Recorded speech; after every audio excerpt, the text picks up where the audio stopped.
Hello दोस्तों, good morning. आप सभी का अपने यूट्यूब चैनल एसबी क्यूरियस पर स्वागत है। तो देखिएगा दोस्तों, हम लोग जो है इसके पहले सारे एग्जाम्पल उदाहरण जो है कर चुके हैं थ्योरी के साथ। अब जो हम लोग पहुंच चुके हैं कहाँ पर, प्रश्नावली 1.5 पर। प्रश्नावली 1.5 के जो हम एक तरफ से सारे एक एक क्वेश्चन को सॉल्व कराने की कोशिश करेंगे।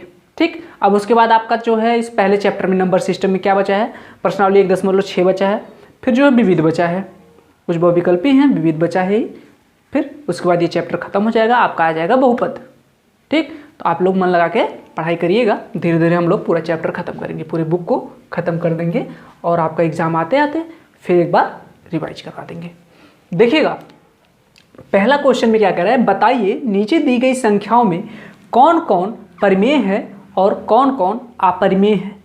ठीक, अब देखिएगा हम पीछे की जो वीडियो पढ़ाए हैं, पीछे की जो क्लास ली है आपकी, इसके पहले जो थ्योरी थी, कुछ एग्जाम्पल उदाहरण थे, वहाँ पर जब हम आपको बताए कि परिमेय अपरिमेय जो है, परिमेय और अपरिमेयों को जोड़ा जाए, घटाया जाए, गुणा किया जाए, भाग किया जाए, तो क्या रिजल्ट हमारा प्राप्त होता है, मतलब वह परिमेय संख्या मिलती है या अपरिमेय संख्या मिलती है।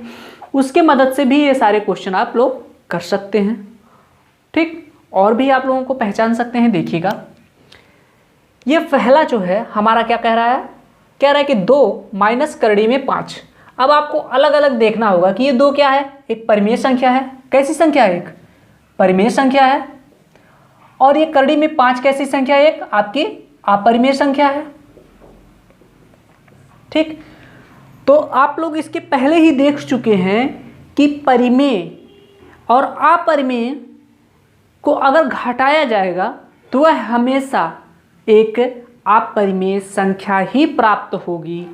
कैसी संख्या प्राप्त होगी, हमेशा एक अपरिमेय संख्या ही प्राप्त होगी। अतः ये हमारा पहला वाला क्या हो गया, एक अपरिमेय संख्या हो गई। कैसी संख्या हो गई, अपरिमेय संख्या हो गई। पहली वाला क्या हो गया, अपरिमेय संख्या हो गई।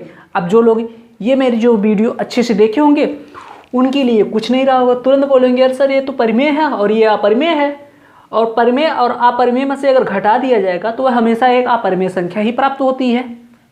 ठीक, अब देखिएगा दूसरा, इसमें देखिएगा आप लोग, बहुत सारे लोग अब इसी नियम को इसमें फॉलो करने जाएंगे, कहेंगे सर इसमें भी तो एक परिमेय में अपरिमेय जोड़ा गया और फिर घटाया गया है, तो मतलब कि यह भी एक अपरिमेय संख्या होगी। तो जो लोग इसको अगर अपरिमेय संख्या कहेंगे सिर्फ करड़ी में 23 को देख के, तो वो गलत है। अब क्यों गलत है, देखिएगा क्या इसको हम कर सकते हैं। इसको अगर कोष्टक खोलेंगे तो ये हमारा क्या हो जाएगा, करड़ी में 23 माइनस करड़ी में 23, ये प्लस करड़ी में 23 है और ये माइनस करड़ी में 23 है। क्या ये दोनों आपस में घट नहीं जाएंगे, और घट के बचेगा क्या आपका 3, और 3 क्या है, 3 क्या है, एक परिमेय ही संख्या तो है। कैसी संख्या है, एक परिमेय संख्या है। तो दूसरा आपका पूरा क्या हो गया, एक परिमेय संख्या हो गई। बात समझ में आई। अब देखिएगा तीसरा आपका क्या कह रहा है कि 2 करड़ी में 7 बटे 7 करड़ी में 7, यह हुआ। अब देखेंगे हम कि ऊपर वाला भी हमारा एक अपरिमेय संख्या है और नीचे वाला भी एक हमारा अपरिमेय संख्या ही है। बात समझ में आ रही। अगर इस तरह से आप लोग देखें कि 2 गुणे करड़ी में 7, मतलब 2 परिमेय है, करड़ी में 7 एक अपरिमेय है, तो अगर एक परिमेय और अपरिमेय का आपस में जब गुणा किया जाता है तो हमेशा कैसी संख्या प्राप्त होती है, एक अपरिमेय संख्या प्राप्त होती है। तो ऊपर भी अपरिमेय हो गई और नीचे भी अपरिमेय हो गई। लेकिन फिर देखा जाए अगर अपरिमेय और अपरिमेय में जब भाग दिया जाता है तो वह परिमेय भी प्राप्त हो सकती है और अपरिमेय भी प्राप्त हो सकती है। तो यहाँ पर हम चेक करेंगे क्या प्राप्त होगा। देखिए ये करड़ी में 7 इस करड़ी में 7 से कट जाएगा तो बचेगा क्या हमारा 2/7, और 2/7 एक हमारी कैसी संख्या है, परिमेय संख्या है। कैसी संख्या है, एक यह एक हमारी परिमेय संख्या है। बात समझ में आई। अब देखिएगा यहाँ पर चौथा वाला क्या है, 1/करड़ी में 2, एक हमारा क्या है, एक परिमेय है, और नीचे करड़ी में 2 क्या है हमारा, अपरिमेय है। जब हम किसी परिमेय संख्या में अपरिमेय संख्या से भाग देते हैं तो हमारी कैसी संख्या प्राप्त होती है, हमेशा एक अपरिमेय संख्या ही प्राप्त होती है। तो चौथा हमारा कैसा हो जाएगा, अपरिमेय संख्या हो जाएगी। अब देखिएगा पांचवा, पाँचवा क्या है 2 पाई, 2 पाई। पाई का मान आप लोग जानते हैं नॉर्मली क्या होता है 22/7। तो बहुत सारे लोग यहाँ पर ये कह सकते हैं कि सर 2 गुणे 22/7 यह तो एक परिमेय संख्या प्राप्त हो गई, लेकिन ये गलत है, यह परिमेय संख्या नहीं है। क्यों? क्योंकि पाई का मान जो हम लोग 22/7 रखते हैं वो उसका एग्जैक्ट मान नहीं होता है, वह उसका लगभग मान होता है। बात समझ में आ रही है मेरी? जैसे मैं कहूँ अगर आपसे कि 3.00001 कर दिया जाए, ऐसे लिख दिया जाए, तो बहुत सारे लोग इसको लगभग में कहेंगे कि 3 है। जैसे मैं अगर अभी आपको जैसे कि दे दूं कि 10 लाख 1 रुपये, तो आप लगभग क्या बोलते हैं 10 लाख रुपए थे, 1 रुपये को तो इग्नोर कर देते ना। क्यों? क्योंकि 10 लाख के आगे 1 रुपये नथिंग, मतलब कुछ नहीं के बराबर है। उसी तरह यहाँ पर हो जाता है और इसी तरह यहाँ पर भी होता है। पाई का मान क्या लेते हैं 22/7, लेकिन ये लगभग मान होता है।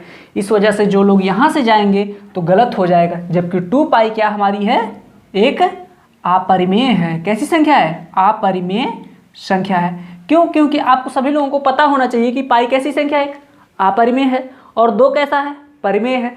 जब परिमेय में अपरिमेय का गुणा होता है तो कैसी संख्या प्राप्त होती है, अपरिमेय संख्या प्राप्त होती है। बात क्लियर हुई? ये सारी चीज़ें मैं आप लोगों को जब थ्योरी करवा रहा था तो उसमें भी करवा रखा हूँ। जिन लोगों को अगर कुछ डाउट हो, सर ये प्लस माइनस कहाँ है, कब है, हमने तो नहीं देखा है, तो वो लोग पीछे जाके देख लेंगे। ठीक, वीडियो पड़ी है, सारी प्लेलिस्ट आपका बना है, एक तरफ से सारी वीडियो पढ़ा करिए आप लोग। जो लोग तुरंत हमसे अगर जुड़ेंगे तो वो लोग भी पहली वीडियो पे जाएंगे, फिर एक तरफ से पढ़ते हुए आएंगे।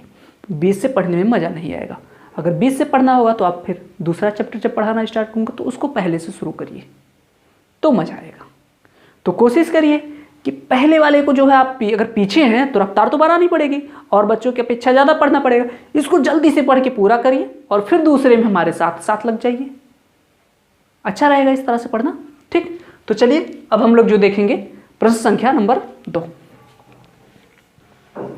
देखिएगा आपका प्रश्न नंबर 2 क्या कह रहा है, निम्नलिखित व्यंजकों में से प्रत्येक व्यंजक को सरल कीजिए। व्यंजक मतलब क्या, ये जो दिया है आपका इसको व्यंजक भी कहा जाता है। ठीक ना। अब देखिएगा इसमें पहला क्वेश्चन क्या कह रहा है, पहले क्वेश्चन में क्या है 3 प्लस करड़ी में 3, दूसरे में क्या है 2 प्लस करड़ी में 2। मतलब कि यहाँ गुणा का निशान छिपा होता है। मतलब क्या करना है आपको, सिर्फ गुणा करना है। तो गुणा करना तो आप लोग बहुत बचपन से ही सीखे होंगे, गुणा कैसे किया जाता है। पहले कुछ इजी थे, आसान गुणा थे, अब थोड़ा से कठिन कर दिए गए, लेकिन गुणा तो गुणा ही होता है।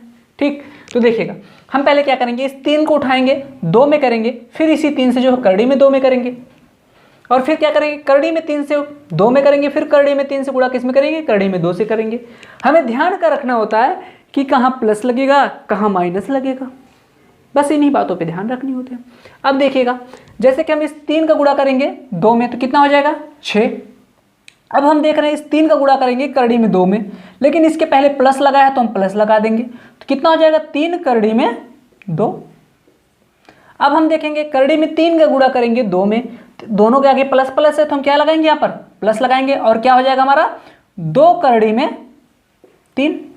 अब क्या करेंगे, इस करड़ी में 3 का गुणा करेंगे करड़ी में 2 में, तो दोनों करड़ी में है तो क्या हो जाएगा, और दोनों के आगे प्लस है तो हम क्या कौन सा चिन्ह लगाएंगे, प्लस का, और करड़ी में हमारा कितना हो जाएगा, करड़ी में 6। अब देखेंगे ये करड़ी में 2 है, ये करड़ी में 3 है, ये करड़ी में 6 है। कोई भी ऐसा नहीं है कि जो कि सेम हो आपस में जुड़ जाए। अगर नहीं जुड़ेगा तो फिर आपका यही क्या हो गया, आंसर हो गया। कोई दिक्कत क्या था, कुछ था, बहुत आसान है। ठीक, अब देखिएगा, अब इसे हम देख रहे हैं क्या लिखा गया है, 3 है प्लस करड़ी में 3 है, यहाँ पर क्या है 3 है माइनस करड़ी में 3 है, तो ये भी तो है गुणा ही। अगर आप गुणा कर देंगे जैसे इसको किए तो भी आपका आंसर सही ही आएगा, लेकिन आप इस तरह गुणा क्यों करेंगे, अगर इसका फॉर्मूला अगर आपको पता है तो। क्या आपको दिखा, ये a है प्लस b है, ये a है माइनस b है, उसी रूप का तो है।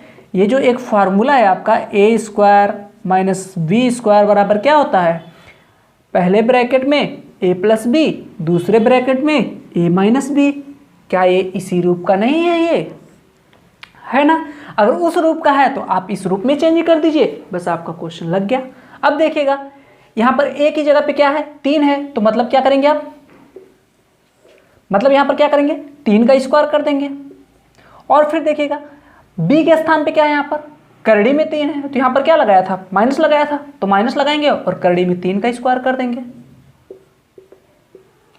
3 का स्क्वायर करेंगे 9 आ जाएगा, और ये माइनस है, और करड़ी में 3 का स्क्वायर करेंगे 3 आ जाएगा, और इसको घटाएंगे तो हमारा कितना आ गया, 6 आ गया। कितना आसान है, बहुत ही आसान है। अब देखिएगा ये वाला, अब इसको ये भी देखा जाए तो करड़ी में 5 प्लस करड़ी में 2 को स्क्वायर मतलब क्या, 2 बार लिखा गया, मतलब उसका गुणा किया गया। जैसे कि मैं कहूँ कि 2 का स्क्वायर मतलब क्या होता है, 2 गुणे 2 लिखा जाता है, यही तो लिखा गया। ये भी इसको अलग अलग आप क्या कर सकते हैं, जैसे कि करड़ी में 5 प्लस करड़ी में 2, और भी कर सकते हैं करड़ी में 5 प्लस करड़ी में 2। अब इसका गुणा कर दीजिए, आंसर आ जाएगा। मैं इस तरह से क्यों बता रहा हूँ आप लोगों को, बहुत सारे बच्चे ऐसे हैं कि उन्हें फॉर्मूला ही भूल गया होता है, और अगर फॉर्मूला भूल जाता है तो एग्ज़ाम में क्वेश्चन छोड़ के चले आते हैं। तो ऐसा आप लोगों को नहीं करना है। अगर फॉर्मूला भूल भी जाए तो आपको इसका मतलब समझ में आना चाहिए कि यही चीज़ लिखा हुआ है। अगर ये समझ में आ गया तो फॉर्मूला भूल सकता है, गुणा भाग अगर करना भूल गया तो फिर पढ़ना ही आपका बेकार है। गुणा भाग नहीं भूलना चाहिए, गुणा भाग जोड़ घटाना ये तो कतई नहीं भूलना चाहिए ना। तो गुणा तो आता रहेगा, गुणा कर लीजिएगा, लेकिन अभी आपको फॉर्मूला से ही करना है और आपको फॉर्मूला याद रखना होगा। अब इस जगह पे आप देखेंगे कौन सा फॉर्मूला लग जाएगा आपका, चलिए देखिएगा फॉर्मूला आप जो है आपका कौन सा फॉर्मूला लग जाएगा। देखिए क्या आपको दिख रहा है, ये a प्लस बी का होल स्क्वायर के रूप का है। a की जगह पे क्या है, करड़ी में 5 है, और b की जगह पे क्या है, करड़ी में 2 है। तो इसका सूत्र आपका क्या है, इसका फॉर्मूला क्या है आपका, a square plus b square plus 2ab, यही फॉर्मूला है। तो इसी पे रख दीजिए। अब देखिए a की जगह पे क्या है, करड़ी में 5 है, तो करड़ी में 5 का स्क्वायर कर दीजिए आप लोग, प्लस लगा है प्लस लगा दीजिए। b का स्क्वायर मतलब करड़ी में 2 का स्क्वायर, प्लस लगा है, यहाँ पर 2 है तो 2, और a की जगह पे क्या है, करड़ी में 5 है, 5 कर दीजिए, गुणे b की जगह पे क्या है, करड़ी में 2 है, तो करड़ी में 2 कर दीजिए। अब देखिएगा करड़ी में 5 का स्क्वायर करेंगे तो आपका क्या प्राप्त हो जाएगा, 5 ही प्राप्त होगा। करड़ी में 2 का स्क्वायर करेंगे तो 2 प्राप्त हो जाएगा। इसका गुणा करेंगे तो आप 2 होगा, और करड़ी में 5 और करड़ी में 2 का गुणा करेंगे तो 5 दूनी कितना हो जाएगा, 10, और दोनों करड़ी में है तो करड़ी में हो जाएगा। अब ये कितना हो जाएगा, 5 2 7 हो जाएगा, प्लस 2 करड़ी में 10 हो जाएगा। यहाँ तक किसी को कोई प्रॉब्लम नहीं होनी चाहिए। अब देखिएगा आपका ये जो क्वेश्चन नंबर 4 है, इसको भी देखिए तुरंत, क्या आपको इसी रूप का दिख रहा है, इसी रूप का दिख रहा होगा। कौन सा फार्मूला लगेगा यहाँ पर, a square minus B square बराबर पहले ब्रैकेट में a प्लस बी, दूसरे ब्रैकेट में a minus B, a plus B को हम आगे पीछे कर सकते हैं, कोई दिक्कत नहीं होनी चाहिए यहाँ पर, जैसे कि यहाँ पर किया गया है। यहाँ पर पहले a माइनस बी ले लिया है, फिर a प्लस बी ले लिया गया है। तो अब हम क्या करेंगे, देखेंगे, देखिए यहाँ पर करड़ी में 5 है, यहाँ पर भी करड़ी में 5 है, यहाँ पर करड़ी में 2 है, यहाँ पर करड़ी में 2 है, बस बीच का क्या है, चिन्ह चेंज है, वही चीज़ यहाँ पर भी है। अब हम देखेंगे यहाँ पर क्या मतलब, इसका हम करड़ी में 5 का क्या करेंगे, स्क्वायर कर देंगे, a का स्क्वायर माइनस b का स्क्वायर। देखिए यहाँ पर a का स्क्वायर माइनस b का स्क्वायर, b की जब क्या है, करड़ी में 2 है, तो करड़ी में 2 का स्क्वायर कर देंगे, और करड़ी में 5 का स्क्वायर करेंगे तो हमारा कितना प्राप्त हो जाएगा, 5, और करड़ी में 2 का स्क्वायर करेंगे तो हमारा कितना हो जाएगा, 2, 5 में से 2 गया तो हमारा कितना प्राप्त हो गया, 3। आंसर कितना आ गया आपका, 3। यहाँ तक किसी को कोई प्रॉब्लम नहीं होनी चाहिए। बहुत ही सारे आसान क्वेश्चन थे, सबको इजीली कर लेना चाहिए था। जो भी पीछे के एग्जाम्पल के साथ हमारे साथ पढ़ते हुए आ रहे हैं वो तो प्रश्नावली 1.5 कर ही चुके होंगे। ठीक, तो चलिए अब हम प्रश्न संख्या 3 देखते हैं। देखिएगा आपका प्रश्न नंबर 3 जो है क्या कह रहा है कि आपको याद होगा कि पाई को एक वृत्त की परिधि और उसके व्यास के अनुपात से परिभाषित किया जाता है। मतलब कि ये कह रहा है कि आप लोगों को यह तो पता ही होगा कि पाई जो है एक वृत्त के परिधि और उसके व्यास के अनुपात से निर्धारित किया जाता है। जैसे कि वृत्त हो गया आपका, वृत्त की परिधि क्या होती है, यही होती है ना, ये जो इसका किनारे का भाग होता है, इसकी लंबाई को हम क्या कहते हैं? परिधि कहते हैं। और व्यास क्या कहते हैं? जो एकदम इसके बीचों बीच से, इसके केंद्र से होकर रेखा जाए उसे क्या कहते हैं? व्यास कहते हैं। ये परिधि जो है, इस परिधि को इसने किससे डिनोट किया है? किससे चिन्हित किया है? सी से। और इस व्यास को किससे चिन्हित किया? डी से। और क्या कह रहा है कि पाई जो है आप लोगों को पता होगा कि वह क्या होता है? परिधि बटे व्यास होता है। परिधि बटे क्या होता है? व्यास होता है आप लोगों का। ठीक, अब परिधि किससे आप लोग निश्चित किए थे? सी से डिनोट किए थे और व्यास को डी से। तो पाई बराबर क्या हो गया? सी बटे डी। अभी एक क्वेश्चन भी कह रहा है इतना, देखिए, अर्थात पाई बराबर सी बटे डी है। यह इस तथ्य का अंतर विरोध करता हुआ प्रतीत होता है कि पाई अपरिमेय है। आप लोगों से मैंने यह भी बता चुका है कि पाई एक अपरिमेय संख्या है। लेकिन जब आप सी बाई डी के रूप में देख रहे हैं, यह सी बाई डी के रूप में देख रहे हैं, तो यह कैसी संख्या आपको नजर आ रही है? यह तो एक परिमेय संख्या के रूप में नजर आ रही है। वही कह रहा है कि पाई अपरिमेय है। इस अंतर विरोध का निराकरण आप किस प्रकार करेंगे? तो देखिए, होता है क्या ना कि हम लोगों को पूरी जानकारी ही नहीं होती है। इसी वजह से यहाँ पर लोग कंफ्यूज होते हैं कि पाई अपरिमेय होते हुए भी पाई का मान जो होता है 22/7, वह आखिर परिमेय कैसे आ जाता है? तो देखिए मेरे भाई, होता क्या है ना कि जब हम किसी भी स्केल से या किसी भी पैरामीटर से जब हम इसको नापते हैं ना, ये परिधि और व्यास, तो ये जो हमें संख्या प्राप्त होती है वह एक परिमेय में ना प्राप्त होकर अपरिमेय में प्राप्त होती है। मतलब ये जो सी और डी है ना, इसका माप जब देखेंगे आपके पॉइंट में बहुत बारीक में आता है, जो कि हमारे स्केल पे नहीं आता है। मतलब जो भी हम माप यंत्र रखते हैं उस पे नहीं नाप पाते हैं। बात मेरी क्लियर हो रही है? इसी वजह से इसमें से या तो सी या फिर डी एक कोई ना तो कोई अपरिमेय के रूप का रहता है। इस वजह से पाई हमारा किस रूप में आ जाता है? अपरिमेय हो जाता है। बात क्लियर हुई? इस जगह हम लोगों का कोई अंतर विरोध नहीं है, बल्कि हम लोग करते क्या हैं? पाई का मान जो 22/7 लेते हैं, यह इसका निकटतम मान लेते हैं, एग्जैक्ट मान नहीं होता है। बात समझ में आ रही? जैसे कि होता है क्या, परिधि और उसके व्यास का अनुपात जो प्राप्त होता है वह लगभग 22/7 प्राप्त होता है। एक्यूरेट नहीं प्राप्त होता। उसका अगर एक्यूरेट मान निकालेंगे तो वह एक अपरिमेय संख्या के रूप में चली जाएगी। बात क्लियर है?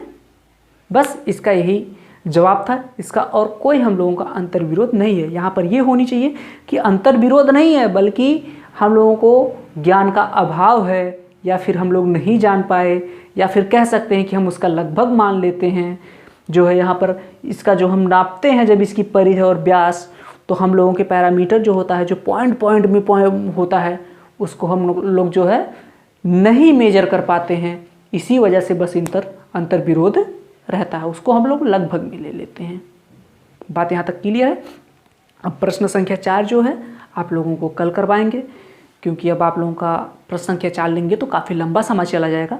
क्योंकि प्रश्न संख्या 4 में जो है आपको संख्या रेखा पर करड़ी में 9.3 को प्रदर्शित करना है, जो कि बहुत सारे बच्चों के लिए ये क्वेश्चन समस्या बनी रहती है। कल के बाद नहीं रहेगी ये समस्या आप लोगों को, ठीक ना? उसके आगे के सारे क्वेश्चन हम लोग कल करेंगे। आज यहीं स्टॉप करते हैं। जय हिंद।